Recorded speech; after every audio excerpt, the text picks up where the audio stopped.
उस रात चारों तरफ सन्नाटा था।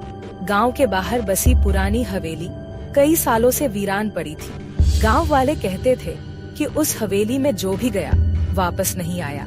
कोई भूत प्रेत की बातें करता तो कोई घाला जादू की, लेकिन उन सब बातों पर मोहन को यकीन नहीं था। उसे तो बस गांव वालों को गलत साबित करना था। मोहन ने तय किया कि आज रात वह उस हवेली में जाएगा और सबको दिखाएगा कि वहाँ कुछ भी नहीं है। अपने दोस्तों की बातों को अनसुना करते हुए मोहन ने रात का इंतजार किया। जैसे ही अंधेरा छाया, उसने एक मशाल ली और हवेली की ओर चल गया। हवेली के पास पहुंचते ही ठंडी हवा के झोंके ने उसे घेर लिया। दरवाजा लकड़ी का था, लेकिन जर्जर हालत में जब उसने दरवाजे को धक्का दिया तो वह कर्कश आवाज के साथ खुल गया। अंदर चारों तरफ धूल और मकड़ी के जाले फैले थे। मोहन ने इधर उधर नजर डाली, लेकिन सब कुछ सामान्य दिखा। वह आगे बढ़ता गया। अचानक एक ठंडी हवा का झोंका आया और उसकी मशाल बुझ गई। अब हवेली पूरी तरह अंधेरे में डूब चुकी थी। मोहन ने अपने चारों ओर देखा, पर उसे कुछ दिखाई नहीं दे रहा था। तभी उसे किसी के चलने की आवाज सुनाई दी। वह रुक गया। धड़कन तेज हो गई, लेकिन उसने खुद को संभाला और आवाज की दिशा में आगे बढ़ा। जैसे ही वह एक बड़े कमरे में पहुंचा, दरवाजा जोर से बंद हो गया।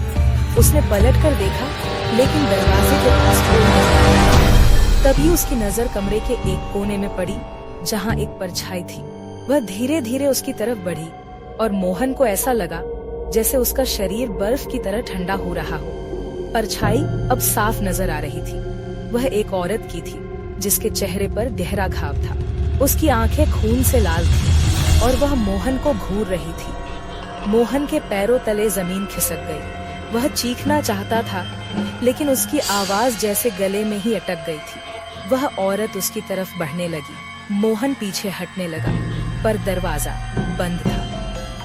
तभी औरत ने एक भयावह हंसी हंसनी शुरू कर दी। कमरे में अचानक ठंडी हवा का झोंका आया और मोहन को लगा जैसे कोई उसे अपनी ओर खींच रहा हो। उसने आखिरी बार औरत की ओर देखा और फिर कुछ भी समझ नहीं पाया। उसकी आंखों के सामने अंधेरा छा गया। अगले दिन सुबह जब गांव वाले हवेली के पास पहुंचे, तो उन्होंने दरवाजा खुला पाया, लेकिन मोहन का कोई अता पता नहीं था। सिर्फ उसके जूतों के निशान थे, जो हवेली के अंदर जाते तो थे, पर वापस नहीं आते। वह हवेली फिर से वीरान हो गई और गांव वालों ने उसे हमेशा के लिए बंद कर दिया। मोहन के साथ क्या हुआ, यह कोई नहीं जान पाया, पर उसकी चीखें हवेली की दीवारों में हमेशा के लिए कैद हो गई।